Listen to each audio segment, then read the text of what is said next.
हरे कृष्णा।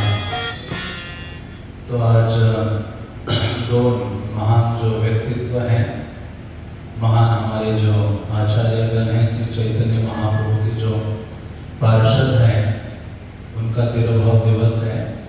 तो हम सर्वप्रथम श्री गदाधर पंडित के बारे में श्रवण करेंगे और उसके पश्चात थोड़े समय के लिए श्री भक्तिविनोद ठाकुर की चर्चा करेंगे। तो श्री भक्तिविनोद ठाकुर विशिष्टतम आचार्य हैं और वास्तव में भक्तिविनोद ठाकुर ये गौर गदाधर उनके आराध्य हैं। भक्तिविनोद ठाकुर के तो गदाधर पंडित के तिरुभाव तिथि के दिन ही श्री भक्तिविनोद ठाकुर ने भी शरीर अपना त्यागा है, या आध्यात्मिक जगत में वो चले गए हैं। तो श्री नरोत्तम दास ठाकुर कहते हैं कि जय अनिलो प्रेम धना करुणा प्रचुर, कि ये जो महान महान वैष्णवगण होते हैं वो करुणा के सागर है। वास्तव में करुणा से भरे होते हैं। जगत के जीवों का उद्धार करने के लिए कोई जगत में अवतरित होते हैं और साधारण जीव की तरह ये जगत में आते हैं और विभिन्न लीलाएं प्रदर्शित करके जीवों का कल्याण करके वापस चले जाते हैं।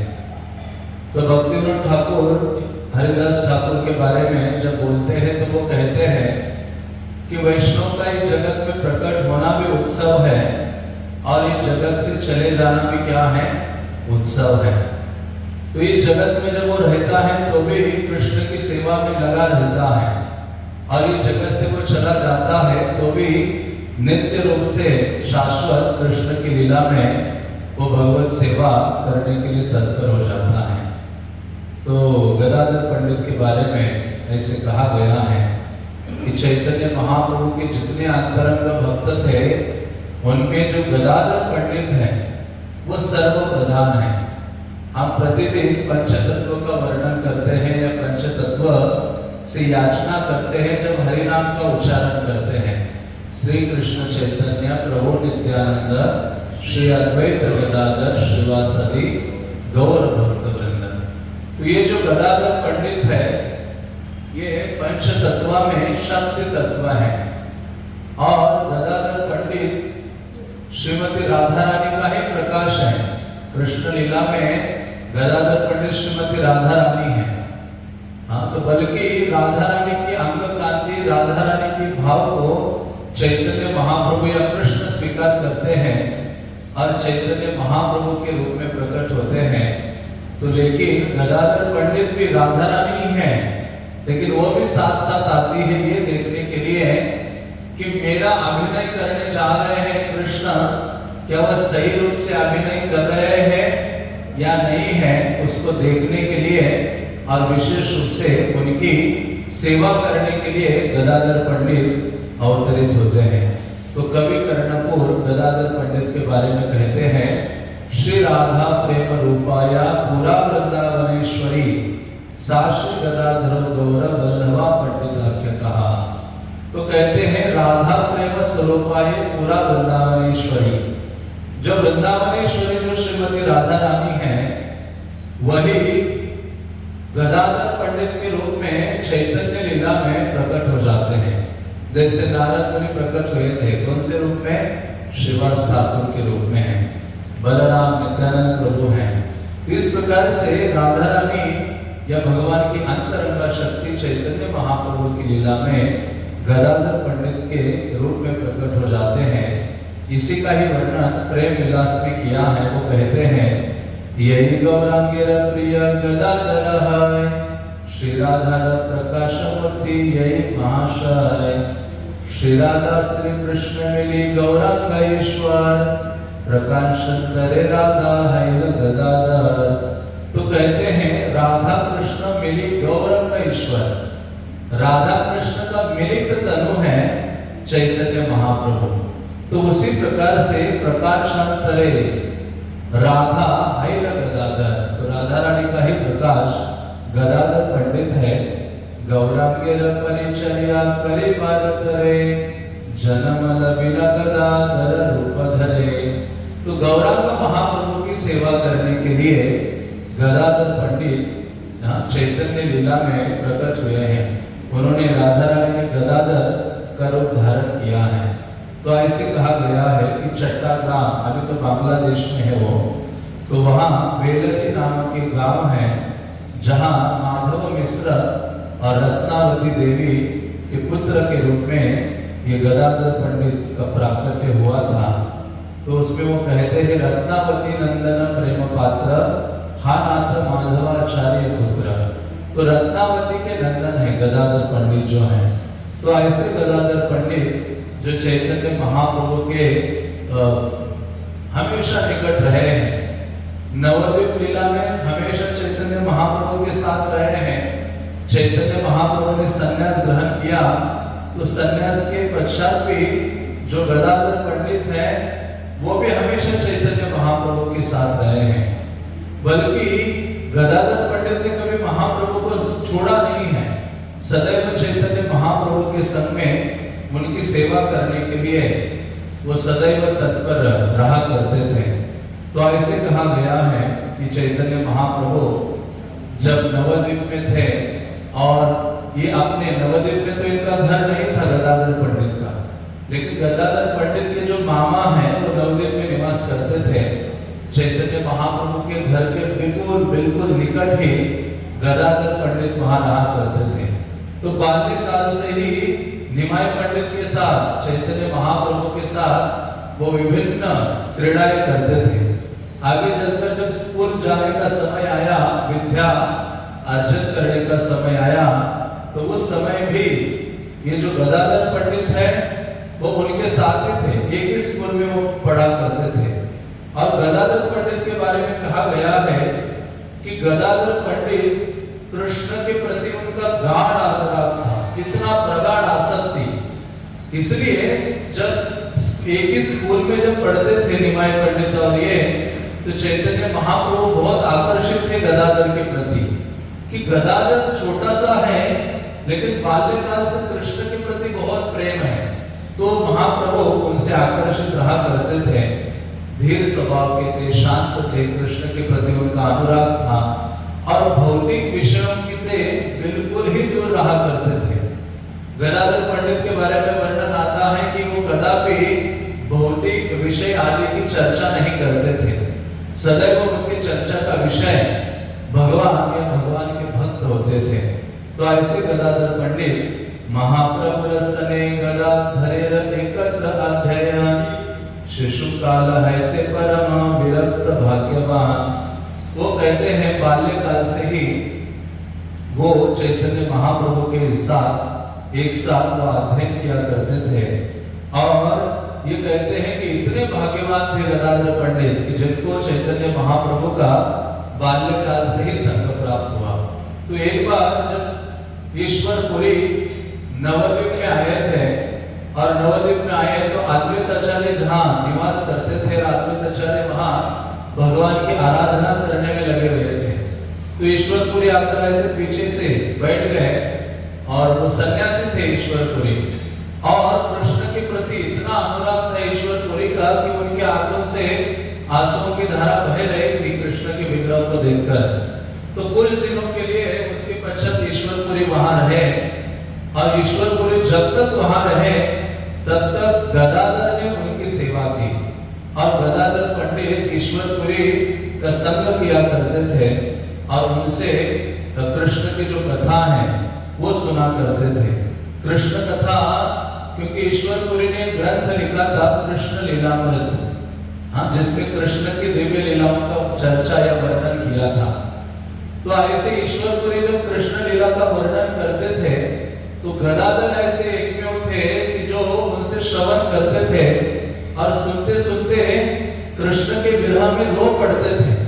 तो ईश्वरपुरी कहते हैं कि कितना कृष्ण से इनका कितना अनुराग है, संसार से पूर्णता विरक्ति है, और कृष्ण से गहन आसक्ति है। तो इस प्रकार से ये सारे जो लक्षण हैं, दिव्य प्रेम के लक्षण उन्होंने प्रकट किए थे। और चैतन्य महाप्रभु तो निमाय पंडित के रूप में जब विद्या विलास लीला करते थे, तो उनको घमंड था अपनी विद्वता का, जहां जहां निमाई चलते थे तो बाकी जितने स्टूडेंट्स हुआ करते थे देख के अपना रास्ता बदल देते थे, कहते देखो निमाई आ रहा है, वो पकड़ेगा, प्रश्न पूछेगा और हमारी बेइज्जती करेगा। तो जितने भी वो स्टूडेंट्स थे वो निमाई के आगे से गुजरने में डरते थे। तो भगवान बाल्यकाल में या अपनी पढ़ाई के समय में विद्या विलास लीला करते हैं, इतना बड़ा पांडित्य दिखाते हैं कि काश्मीरी पंडित को भी वो परास्त करते हैं। तो ऐसे निमाई पंडित के नजदीक कोई नहीं आता था, बल्कि सबको लगता था कि ये इतना विद्वान है, पंडित है, लेकिन ये कृष्ण भक्त नहीं है। तो ऐसे पांडित्य का क्या लाभ, या ऐसा पांडित्य व्यर्थ है। लेकिन सबके हृदय में ये भावना होती थी कि निमाई पंडित यदि भक्त बन जाए, वैष्णव बन जाए, तो इसका संग हम जीवन भर छोड़ेंगे नहीं। हाँ, तो ऐसी प्रार्थना भी करते थे सब बाकी कि ये निमाई पंडित कृष्ण का भक्त बन जाना चाहिए। तो एक दिन क्या हुआ कि निमाई पंडित जा रहे थे और गौरांग महाप्रभु तो अपने बाकी कुछ विद्यार्थियों के साथ जा रहे थे। तो सामने से गदाधर आ रहे थे। तो गदाधर ने देखा अभी ये मुझे पकड़ लेगा, हाथ पकड़ लेगा और कुछ उल्टे पुल्टे प्रश्न पूछेगा और मेरा समय बर्बाद करेगा। हाँ, तो वो गदाधर चाहते थे कि कृष्ण के अतिरिक्त कोई चर्चा ना हो। लेकिन ये निमाई जो है हमेशा व्याकरण है, अन्य अन्य जो विषय है उन पर चर्चा करते थे। तो उन्होंने कहा अब ये सामने से आ रहे हैं, मुझे रास्ता नहीं बदलना चाहिए। वो सोच रहे थे उनको स्किप करके चला जाओ, लेकिन गदाधर पंडित गए गौरांग महाप्रभु के सामने और गौरांग महाप्रभु के सामने गए तो उन्होंने गदाधर का हाथ पकड़ा। गदाधर का हाथ पकड़ के कहा, कई सारे प्रश्न पूछे, न्याय विषय कई सारे प्रश्न पूछे। और वहां वृंदावन दास ठाकुर कहते हैं, हासिदु ये हाथे प्रभु राखी धरिया, न्याय पढ़ तुम्ही आमा जाओ प्रभु दिया। तो गौरांग ने उनका हाथ पकड़ा और कहा, तुम तो न्याय भी पढ़ रहे हो, थोड़ा न्याय के बारे में हमें बताओ। चैतन्य महाप्रभु और कहने लगे कि हे गदाधर, मुझे बताओ कि मुक्ति के लक्षण क्या है। कहा देखिए मुक्ति लक्षण की, कि आप सुनाओ कि मुक्ति के लक्षण क्या है, मुक्ति क्या चीज है। तो जो भी शास्त्रों में कुछ वर्णित था मुक्ति से संबंधित, गदाधर ने सब गौरांग को सुना दिया। तो चैतन्य महाप्रभु कहते तुम्हारी ये जो व्याख्या है ना मुक्ति के बारे में, ये सही नहीं है, सटीक नहीं है, उचित नहीं है, कुछ और कहो। तो गदाधर पंडित कहते हैं, गदाधर बोले आत्यंतिक दुख नाश, यहाँ रे शास्त्री कहे मुक्ति प्रकाश। तो गदाधर ने कहा सभी दुखों का नाश होना ही क्या है, मुक्ति है। सारे दुखों से रहित हो जाना, मुक्त हो जाना ही मुक्ति है। तो चैतन्य महाप्रभु ने जब ये व्याख्या सुनी तो महाप्रभु ने उसको अभी खंडन कर दिया। और गदाधर सोचते कि अभी इनके साथ खड़े रहने से अच्छा नहीं है, ये मेरा समय बर्बाद करेंगे। हाँ, तो वहां से दूर निकलने चलते हैं। तो गौरांग महाप्रभु कहते गदाधर तुम्हें छोड़ूंगा नहीं, मैं फिर से मिलूंगा तुम्हें। तो गदाधर उनको प्रणाम करते हैं, हाँ मानो परास्त हो गए हैं और गदाधर निकल जाते हैं। तो ऐसे ही चैतन्य महाप्रभु उसके उपरांत एक दिन चैतन्य महाप्रभु जाते हैं, गया जाते हैं, संन्यास ग्रहण करने से पहले गया जाते हैं अपने पिता का श्राद्ध करने के लिए। और वहां ईश्वरपुरी से उनकी मुलाकात होती है। भगवान के जो पादोदक है, गया में जो भगवान विष्णु के चरण है, उनका दर्शन करते हैं और दिव्य भावों के विकार उनके हृदय में जागृत हो जाते हैं। तो महाप्रभु जब गया गए तो गया जाकर ईश्वरपुरी से मिले और उसके बाद वो भगवत भक्ति का प्रकाश उन्होंने किया। इसलिए महाप्रभु कहते हैं ईश्वरपुरी को देखकर, गया यात्रा सफल अमान, जे देखिलाम चरण तोमान। ईश्वरपुरी को जब मिले तो कहते गया यात्रा मेरी सफल हो गई, क्योंकि आप जैसे महान भक्त का मुझे दर्शन हो गया है। तो उसके पश्चात इतने महानतम भक्ति के या प्रेम के लक्षण प्रकट करने लगे महाप्रभु। गया की यात्रा करके जब वापस नवद्वीप आए तो कई सारे अपने विद्यार्थियों के साथ वापस आए, तो उसके बाद निमाई बिल्कुल ही बदल गए थे। पहले उनके अंदर जितना घमंड था, गर्व की भावना थी, हाँ, दूसरों को नीचे दिखाने की भावना थी, वो सारे दूर हो गए। इतने अधिक विनम्र हो गए कि जिसको देखकर उनको ऐसा प्रणाम कर रहे थे, बहुत मधुर वचन उनसे कह रहे थे। तो सबने जब देखा निमाई वापस आया है और निमाई में इस प्रकार का परिवर्तन हो गया है, तो सब भक्त आनंदित हो जाते हैं। और चैतन्य महाप्रभु निमाई पंडित क्या करते हैं, गया से आने के बाद सारे जो भक्त या कई लोग मिलने आए थे उनको अपने इर्द गिर्द बिठाते हैं भक्तों को, और बिठाकर उनको कहते हैं कि मैं आपको बताऊंगा, हे मेरे बंधुओं, मेरी गया यात्रा कैसी रही। वो कहते हैं कि जब मैं गया तो कृष्ण के अद्भुत सौंदर्य को मैंने देखा, और भगवान के जो चरण कमल है उनको मैंने देखा। सारे ब्राह्मणगण वेदों के द्वारा भगवान के चरण कमलों की स्तुति कर रहे थे, भगवान के चरणों की महिमा का गान कर रहे थे, और पादोदक तीर्थ ऐसे बोलते ही चैतन्य महाप्रभु या निमाई पंडित वहां जोर जोर से रोने लगे। सारे इतने आंखों से आंसू बह रहे थे उनके। तो उन्होंने कहा कि मुझे अभी बोला नहीं जा रहा है। तो वो कहते हैं कि हे वैष्णवगण, मैं क्या करूंगा, कल मैं शुक्लांबर ब्रह्मचारी के घर में आप सबसे मिलूंगा, और मेरे हृदय में जो बातें हैं, मेरे हृदय को मैं आप सबके सामने खोलना चाहता हूँ। तो ये कहकर उन सबसे बातें की चैतन्य महाप्रभु ने, और सारे जो वैष्णवगण हैं वो वापस चले गए। कुछ जो भक्त महाप्रभु को मिलने आए थे, हाँ, निमाई पंडित को मिलने आए थे, जो वो गया से वापस आए थे। तो दूसरे दिन सुबह सब ये इंतजार कर रहे थे, शुक्लांबर ब्रह्मचारी के घर में मिलेंगे तो क्या कहेंगे हमें। तो उन दिनों सभी भक्त जो थे नवद्वीप में, वो सारे श्रीवास पंडित के आंगन में मिला करते थे सुबह सुबह।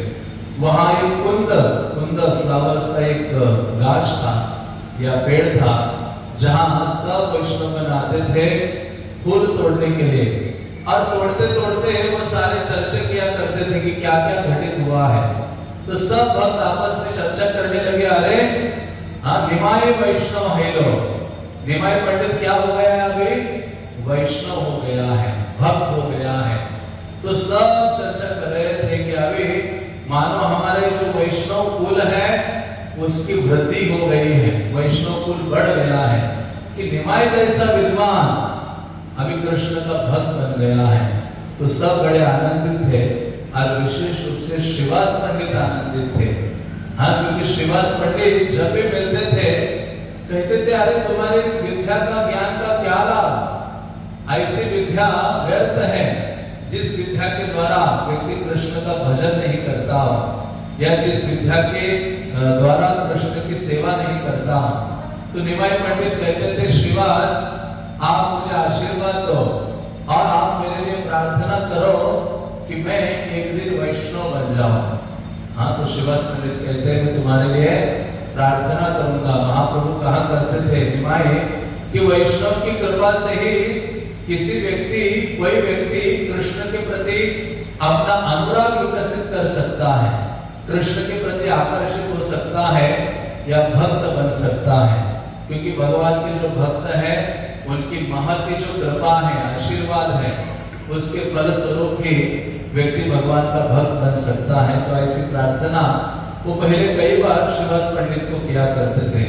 तो इस कारण से जब गया से वापस आए तो श्रीवास पंडित बहुत आनंदित थे कि अच्छा हुआ कि ये क्या हो गया है, वैष्णव हो गया है। निमाई पंडित है परम वैष्णव, निमाई पंडित अभी परम वैष्णव हो गए हैं, हमारा गोत्र बढ़ गया है। तो इस प्रकार से जब ये चर्चा हो रही थी, और फिर जो निमाई पंडित जब ये फ्लावर्स तोड़ रहे थे फूल, उस समय गदाधर पंडित भी वहां थे। तो गया से जब महाप्रभु वापस आए निमाई, तो गदाधर पंडित उनको मिले नहीं थे, लेकिन यहाँ फूल तोड़ते तोड़ते वैष्णव जब चर्चा कर रहे थे कि वो अपने हृदय की बातें बताने वाले हैं शुक्लांबर ब्रह्मचारी के घर में, तो उस समय सब लोग उनसे मिलने के लिए तैयार हो जाते हैं। और गदाधर पंडित तो पहले पहुंच जाते हैं, पर पहुंचकर शुक्लांबर ब्रह्मचारी के घर में किसी कोने में जाकर छुप जाते हैं। और उस समय जब निमाई पंडित आते हैं शुक्लांबर ब्रह्मचारी के घर में, तो सभी भक्त वहां एकत्रित हो जाते हैं। और एकत्रित होकर सारे जो भक्त एकत्रित हो गए थे, वो सारे भक्त क्या करते हैं, कृष्ण की जो चर्चा है वो करना शुरू करते हैं। कृष्ण की चर्चा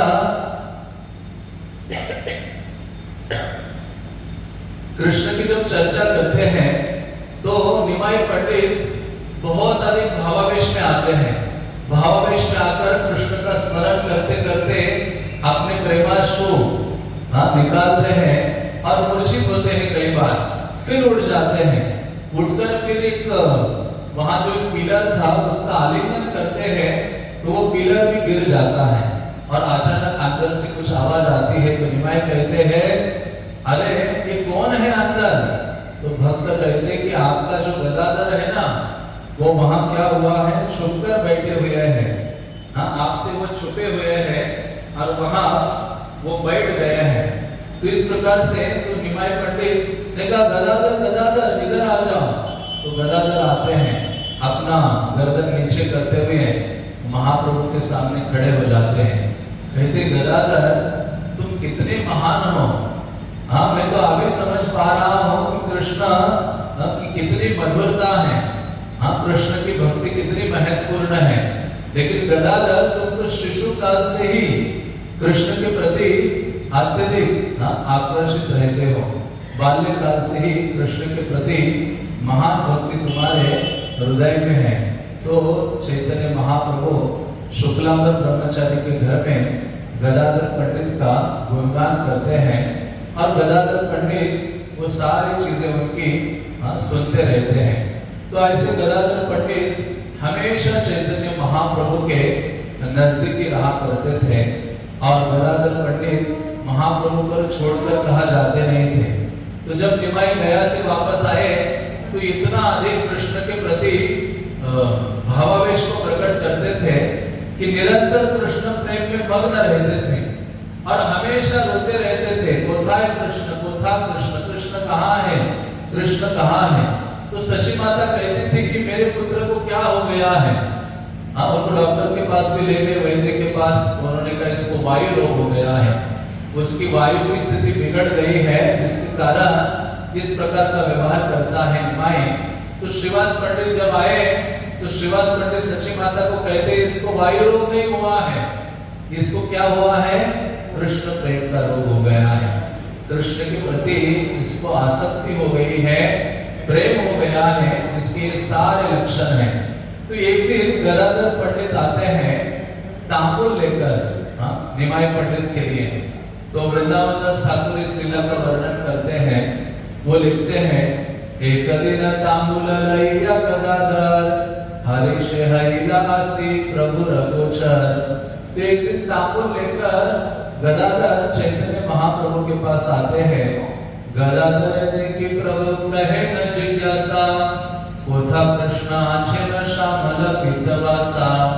तो गदाधर पंडित को जब देखा निमाई ने, तो निमाई कहते हैं कि हे मुझे बताओ, पीतांबर धारण करने वाले जो कृष्ण है ना, उनको कहाँ मैं प्राप्त करूंगा, वो कहाँ है। और इस प्रकार से जब महाप्रभु बोलने लगे कि कृष्ण कहाँ है, गदाधर आप मुझे बताओ, ऐसा बोल बोलकर जोर जोर से निमाई पंडित रोने लगे, बहुत ही व्याकुल हो गए, कृष्ण के प्रति बहुत अधिक विरह की भावना प्रकट करने लगे। तो उस समय गदाधर कहते हैं कि अरे निमाई, जो कृष्ण है ना, वो आपके हृदय के भीतर है। जैसे गदाधर ने कहा हृदय के भीतर है, तो ये निमाई पंडित क्या करते हैं, तुरंत ही अपने नाखून अपने छाती में लगाकर मानो हृदय को ऐसे विदीर्ण करने जा रहे, फाड़ने लगे थे। हाँ, तो ये जब देखा तो गदाधर कहते अरे रुको रुको, हाँ कृष्णा भी आने वाले हैं। हाँ तुम सची माता ये देख रही थी व्यवहार कि जोर जोर से क्रंदन करते हुए कृष्ण का विरह में महाप्रभु रो रहे हैं। और जब गदाधर ने कहा कि कृष्ण तुम्हारे हृदय में है तो अपने हृदय को चीरने लगे थे नखों से, नाखूनों से। तो उस समय सची माता बहुत दुखी हो गई है देखकर। तो तुरंत ही गदाधर ने क्या कहा, हे निमाई कृष्णा भी शीघ्र ही आने वाले हैं। तो निमाई शांत हो जाते हैं। तो सची माता ने देखा ये गदाधर गदाधर पंडित बहुत बुद्धिमान है और गदाधर की बातों को ये निमाई सुनता है। तो सची माता उनको कहती है कि हे गदाधर आप क्या करना, कभी भी निमाई को छोड़कर नहीं जाना, सदैव निमाई के पास रहना। तो इस प्रकार से तब से गदाधर पंडित सदैव निमाई पंडित के संग रहा करते थे, नवद्वीप में भी और आगे चलकर संन्यास लेने के पश्चात जब नवद्वीप गए तो भी गदाधर पंडित उनके साथ रहे। तो गदाधर पंडित वो 5 भक्तों में से एक है जिनको संन्यास ग्रहण करने से पहले चैतन्य महाप्रभु ने बताया था कि मैं संन्यास ग्रहण करने वाला हूँ, नित्यानंद प्रभु को कहा। और ऐसे जब संन्यास ग्रहण करने की भावना बहुत अधिक प्रगाढ़ हो गई, तीव्र हो गई, तो निमाई पंडित ने क्या किया कि कुछ भक्तों के पास गए और जिनको मैं संन्यास ग्रहण करने वाला हूँ ये बताने लगे। उनमें से गदाधर पंडित थे। गदाधर पंडित के पास गए तो गदाधर पंडित ने निमाई के चरणों में वंदना करते हैं और महाप्रभु उनको कहते हैं नारही व गदाधर आमी ग्रहे वासे जेते दिगे चले जाओ कृष्ण उद्देश्य। ये गदाधर मैं अभी यहाँ रहने वाला नहीं हूँ, अपने घर का त्याग करके जहां तहां कृष्ण प्राप्ति के उद्देश्य में निकलने वाला हूँ। शिखा सूत्र सर्वताय आमी नाराकिब माथा मुंडाइया जेते दिगे चले जाव। मैं क्या करने वाला हूँ, शिखा सूत्र का त्याग करने वाला हूँ, अपना मुंडन करने वाला हूँ और कृष्ण प्राप्ति के लिए हाँ अलग अलग दिशाओं में भ्रमण करने वाला हूँ। जैसे गदाधर पंडित ने सुना, वृंदावन दास ठाकुर कहते हैं कि मानो वज्राघात हुआ हो गदाधर के ऊपर। गदाधर पंडित सुन के ही ऐसे हाँ दुखी हो गए। गदाधर कहते अच्छा तुम संन्यास लेने वाला हो, शिखा सूत्र का त्याग करने का अर्थ है कि आप संन्यास लेने वाले हो, तो प्रस्ताव आपका अच्छा लग रहा है, लेकिन आप मुझे ये बताओ शिखा सूत्र त्याग करने से क्या कृष्ण प्राप्ति होगी, ये निश्चित है क्या? क्या गृहस्थ आश्रम में रहने वाले जो वैष्णव हैं क्या उनको कृष्ण प्राप्ति नहीं हो सकती? तो गदाधर पंडित उनको बहुत बोलने लगे और कहा कि आपको अपनी माता के हत्या का पाप लगेगा, आप अपराधी होंगे। हाँ क्या घर में रहकर कृष्ण का भजन नहीं होता है? हाँ गृहस्थ आश्रम में क्या कृष्ण की सेवा नहीं होगी? आप गृहस्थ आश्रम को त्याग कर हाँ लक्ष्मी प्रिया या विष्णु प्रिया थी, विष्णु प्रिया का त्याग करके सची माता का त्याग करके आप उनको छोड़कर नवद्वीप के इतने सारे भक्त जो आपसे प्राणों से भी अधिक प्रेम करते हैं उन सबको छोड़कर आप जाने वाले हो। तो ऐसे जब गदाधर पंडित कहने लगे तो गदाधर पंडित बहुत दुखी हो गए और महाप्रभु के ऊपर, निमाई पंडित के ऊपर उन्होंने क्रोध प्रदर्शित किया। हाँ तो उन्होंने कहा जे तुम्हारा इच्छा। गदाधर पंडित कहते हैं आपकी जो इच्छा हो वो जाकर करो, आप मुझे मत बताओ। तो गदाधर पंडित इस प्रकार से हाँ संन्यास ग्रहण करने के पूर्व निमाई पंडित को बोलते हैं। और जब चैतन्य महाप्रभु ने संन्यास ग्रहण किया कठवा में केशव भारती से और संन्यास ग्रहण करने के पश्चात शांतिपुर आते हैं महाप्रभु और वहां से सची माता कहती है, बल्कि महाप्रभु संन्यास के पश्चात वृंदावन जाना चाह रहे थे। सची माता ने कहा नहीं आप जगन्नाथपुरी में निवास कीजिए, क्योंकि जगन्नाथपुरी और नवद्वीप वो एक ही घर के 2 कमरे हैं। तो वैष्णव का रथ यात्रा के बहाने जगन्नाथपुरी जाते हैं और पुरी के जो वैष्णव हैं वो नवद्वीप आते हैं गंगा में स्नान करने के लिए। तो वैष्णव से या भक्तों से मुझे आपका समाचार मिलते रहेगा, तो आप क्या करो, जगन्नाथपुरी में निवास करो। तो महाप्रभु जगन्नाथपुरी में निवास करने लगे और महाप्रभु ने जगन्नाथपुरी में निवास किया। और कुछ दिनों के बाद गदाधर पंडित भक्तों के संग आए, क्योंकि नवद्वीप से भक्तगण जगन्नाथपुरी की यात्रा में जाते थे, महाप्रभु से मिलने के लिए जाते थे, रथ यात्रा में भाग लेने के लिए जाते थे। और वो 6 महीने जगन्नाथपुरी में रहते थे, 6 महीने पूरा महाप्रभु के संग का आनंद लेते थे, 6 महीने आकर नवद्वीप वास करते थे। तो ऐसे नवद्वीप के वैष्णव का ये रूटीन था, हर साल जाते थे। और एक बार गदाधर पंडित गए, गदाधर पंडित वहां गए तो चैतन्य महाप्रभु का ये कार्य होता था कि जो भी नवद्वीप से भक्त आते थे, महाप्रभु उनके रहने की, प्रसादन की हर व्यवस्था करते थे। महाप्रभु स्वयं सिखाते थे कि किस प्रकार से भक्तों का टेक केयर करना चाहिए। तो इस प्रकार से महाप्रभु के संग में गदाधर वहां रहे। तो गदाधर पंडित को महाप्रभु ने एक स्थान प्रदान किया। वो यमेश्वर महादेव का एक मंदिर है जगन्नाथपुरी में, जिसको यमेश्वर टोटा कहा जाता है। टोटा का अर्थ होता है बगीचा। तो यमेश्वर महादेव मंदिर के पीछे ही बहुत सारे वृक्ष हुआ करते थे। चैतन्य महाप्रभु ने गदाधर को वो स्थान प्रदान किया और गदाधर को कहा कि आप यहाँ निवास कीजिए और यहाँ निवास करके क्या करो, कृष्ण का जो अभिन्न श्रीमद् भागवतम है, कृष्ण तुल्य है, ऐसे श्रीमद् भागवतम का उच्चारण करते रहो। तो गदाधर पंडित जगन्नाथपुरी में रहे और श्रीमद् भागवतम का उच्चारण करते थे। अब जहाँ गदाधर पंडित रहते थे, महाप्रभु जब भी वहां जाते थे तो महाप्रभु का वृंदावन का स्मरण हो आता था, क्योंकि वहां छोटे छोटे समंदर की बालू से बने हुए टीले थे, टीले में छोटे छोटे पहाड़ जैसे। तो उनको महाप्रभु देखते थे तो महाप्रभु को गोवर्धन का स्मरण हो आता था।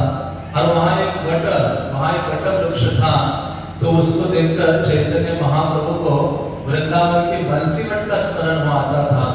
जब नील समुद्र को वहां देखते थे, वहां से बहुत नजदीक था, तो महाप्रभु को यमुना का स्मरण हो उठता था। तो इस प्रकार से चैतन्य महाप्रभु को वो जो स्थान है वृंदावन का स्मरण देता था। तो गदाधर पंडित वहां रहने लगे। तो चैतन्य महाप्रभु प्रतिदिन वहां जाकर हम उनसे श्रवण किया करते थे। क्या श्रवण करते थे? श्रीमद् भागवतम श्रवण करते थे। चैतन्य महाप्रभु के चरित्र से देखते हैं कि महाप्रभु चाहे नवद्वीप में थे तो भी उन्होंने भागवतम से बहुत प्रेम रखा है। जब बाल्यकाल में उनके संस्कार हुए थे कि तो उस समय महाप्रभु ने भागवत का ही आलिंगन किया था। नवद्वीप में एक वैष्णव रहा करते थे जो भागवतम का प्रतिदिन उच्चारण करते थे। महाप्रभु उनसे भागवत सुना करते थे। और जब महाप्रभु जगन्नाथपुरी गए तो गदाधर पंडित से प्रतिदिन भागवत सुना। तो इस प्रकार से हम देखते हैं कि चैतन्य महाप्रभु का अनुराग श्रीमद् भागवतम से अत्यधिक था। और अपने आचरण से सिखाते हैं कि एक जो भक्त है वो उसको क्या करना चाहिए, प्रतिदिन श्रीमद् भागवतम को सुनना चाहिए। इसलिए प्रभुपाद ने हमें दिया है प्रतिदिन नित्य भागवत सेवया। तो गदाधर पंडित से जाकर महाप्रभु सुनते थे। तो ऐसे नहीं कि राधा कृष्ण की बहुत उन्नत लीलाओं को सुना करते थे, रास पंचादय आदि को सुना करते थे, ऐसे नहीं था। जब भी गदाधर पंडित के पास जाते थे, गदाधर पंडित को कहते थे आप मुझे भागवत सुनाओ। और भागवतम से क्या सुनाओ? प्रहलाद महाराज का चरित्र सुनाओ, ध्रुव महाराज का चरित्र सुनाओ, वैष्णव चरित्र। इसलिए कहा गया है एक भक्त को वैष्णव का चरित्र हमेशा श्रवण करते रहना चाहिए। क्यों करना चाहिए? वैष्णव का चरित्र अत्यधिक पवित्र होता है। वैष्णव चरित्र बड़ा ही पवित्र, भक्तिविनोद ठाकुर कहते हैं। जो भी वैष्णव का चरित्र सुनता है उसके हृदय में डिटर्मिनेशन, दृढ़ता की भावना आ जाती है।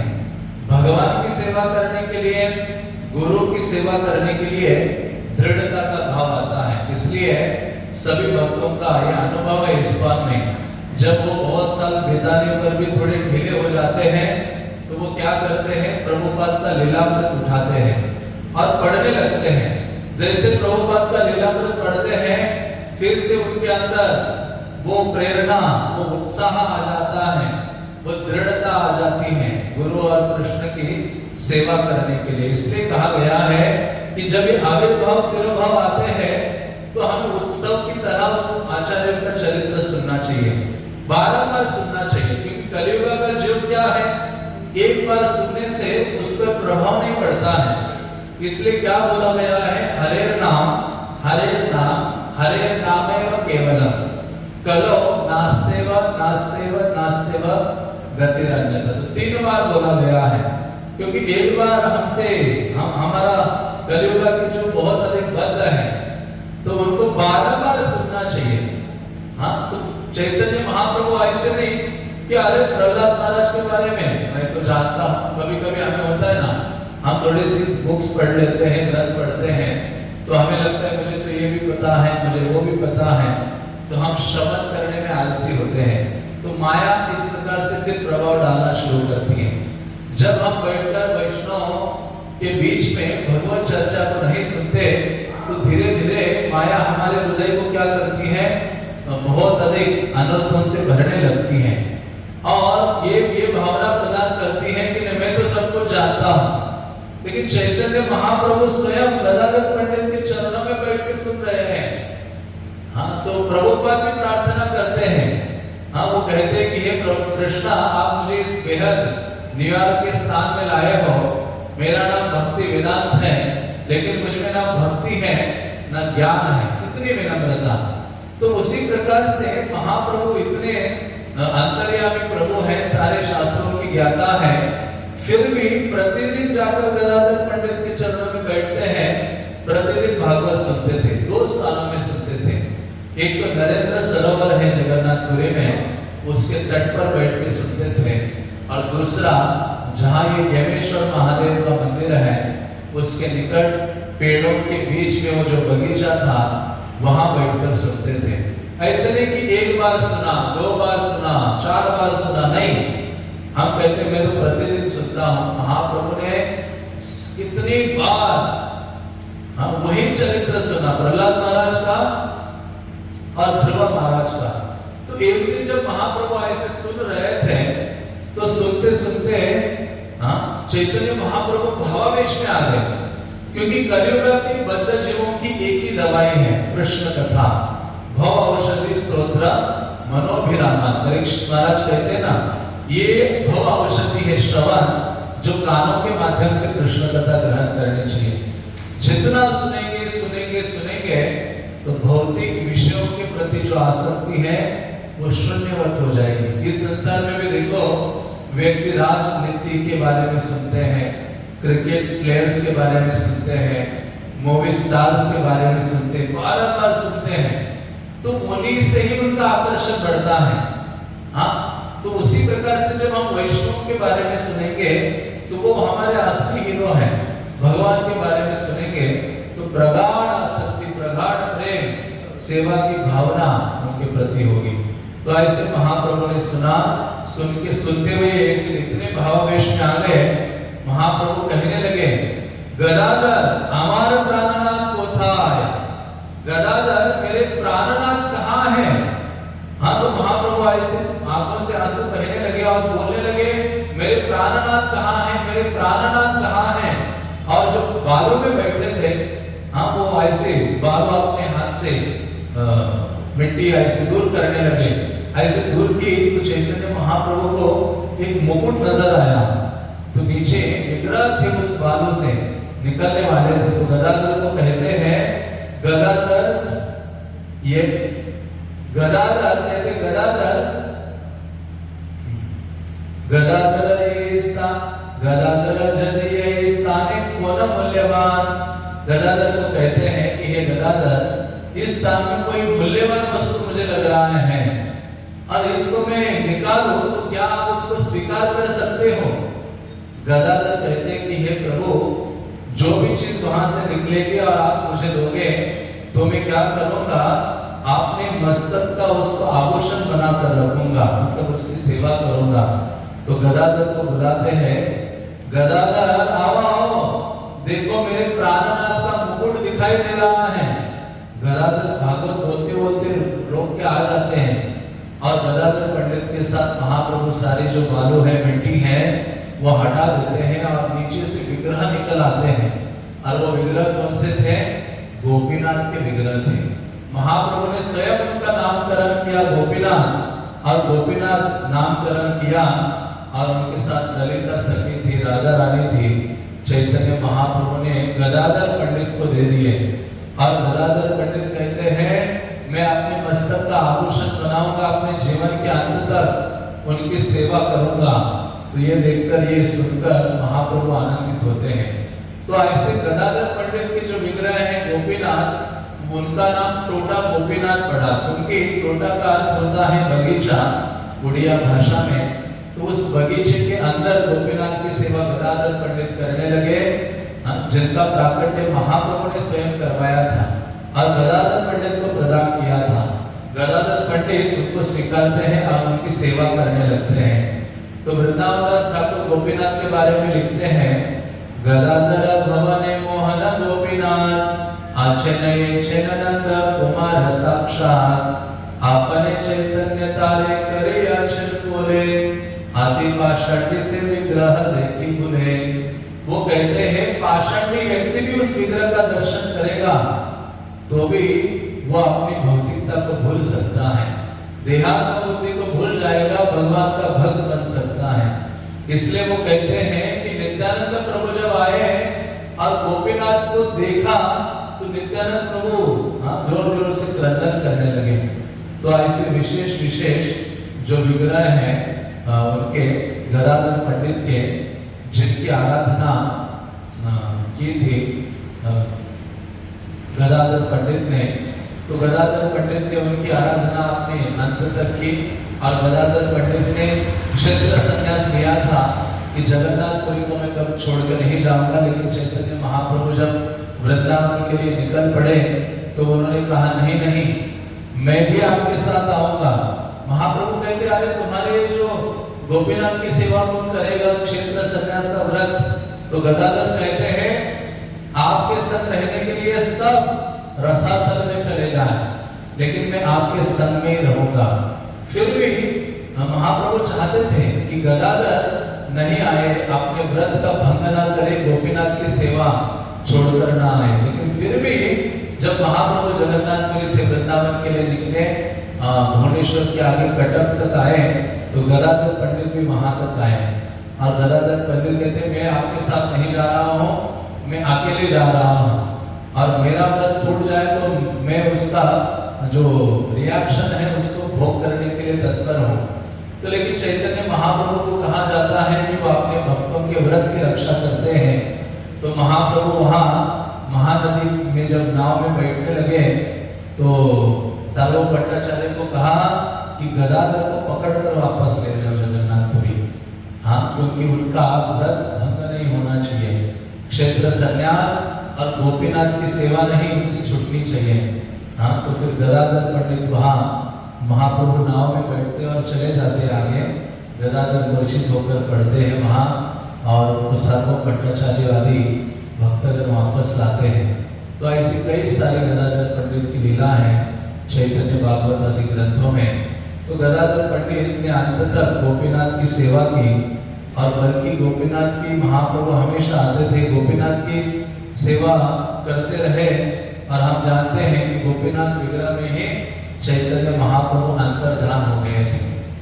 और ऐसे महाप्रभु जब अंतर्धान हुए तो गदाधर पंडित अभी इतने बूढ़े नहीं हुए थे कि संसार से प्रकट हो जाए, लेकिन महाप्रभु से इतना अधिक गहरा प्रेम था कि उनको महाप्रभु का विरह सहन नहीं हो रहा था। महाप्रभु के अप्रकट होने के पश्चात जब वो भागवत निकालते थे तो जैसे देखते थे आंखों से आंसुओं की धारा ऐसे बहने लगते थे। सारे जो भागवत ग्रंथ की शाही है वो धुल जाते थे सारे अक्षर। तो इतने प्रतिदिन क्रंदन करने में, विरह में, महाप्रभु के विरह में उनके दिन चले गए और गदाधर पंडित व्याकुल हो जाते हैं और अभी इतने मानो वृद्ध हो गए कि गोपीनाथ की सेवा करना उनको मुश्किल हो रहा था। उनको क्योंकि गोपीनाथ खड़े थे, गोपीनाथ को हार पहनाना उनके लिए मुश्किल हो रहा था। तो वो खड़े नहीं हो पा रहे थे। तो उन्होंने किसी और को सेवा देने का सोचा। तो गोपीनाथ कहते अरे नहीं नहीं, आप ही मेरी सेवा करो। तो रात्रि में जब ये सो गए, दूसरे दिन जब गोपीनाथ के अल्टर में उनकी सेवा करने के लिए गए तो देखा जो गोपीनाथ प्रतिदिन खड़े रहा करते थे, तो गोपीनाथ क्या हो गए हैं, बैठ गए हैं। कृष्ण के एकमात्र विग्रह हैं जो बैठे हुए हैं, पद्मासन में बैठे हैं। और फिर गोपीनाथ ने उनसे गदाधर पंडित से सेवा ली। तो आगे चलकर गदाधर पंडित वो सेवा मामू ठाकुर नाम के जो वैष्णव थे उनको प्रदान करते हैं और इस संसार से अप्रकट हो जाते हैं।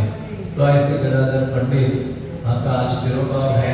गदाधर पंडित की कई विशेष लीला है और हम सबके लिए शिक्षाप्रद है।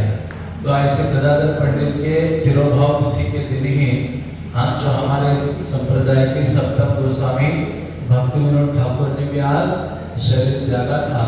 तो भक्ति विनोद ठाकुर की देन क्या है, उनकी कई सारी देन है। जैसे गोस्वामियों ने वृंदावन उजागर किया, उसी प्रकार से भक्ति विनोद ठाकुर ने नवद्वीप मायापुर हमें प्रदान किया है। चैतन्य महाप्रभु का जन्मस्थली प्रदान किया भक्ति विनोद ठाकुर ने। और एक गृहस्थ होने के बावजूद भी सबसे अधिक ग्रंथ लिखे सब भक्तिमय विषय पर। और इस कारण से अलग अलग आचार्यों ने उनको क्या कहा है, सप्तम गोस्वामी। कि ये गृहस्थ जीवन में होते हुए भी गोस्वामियों से श्रेष्ठ है, ये गोस्वामियों से कोई कम नहीं है भक्ति विनोद ठाकुर, इसलिए उनको सप्तम गोस्वामी की उपाधि प्रदान की। तो ऐसे भक्ति विनोद ठाकुर ने विशेष एक चीज हमें दी, वो थे भक्ति सिद्धांत सरस्वती ठाकुर।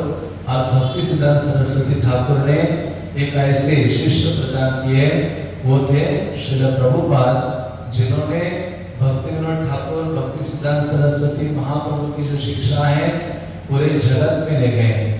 और ऐसे भक्ति विनोद ठाकुर कहा करते थे, उन्होंने 3 भविष्यवाणियां की थी।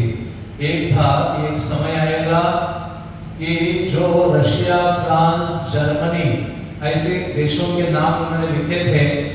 और उन्होंने कहा था कि वहां के लोग तिलक धारण करेंगे, धोती कुर्ता धारण करेंगे, गले में मृदंग लेकर कीर्तन करेंगे, हरि हरि का उच्चारण करेंगे।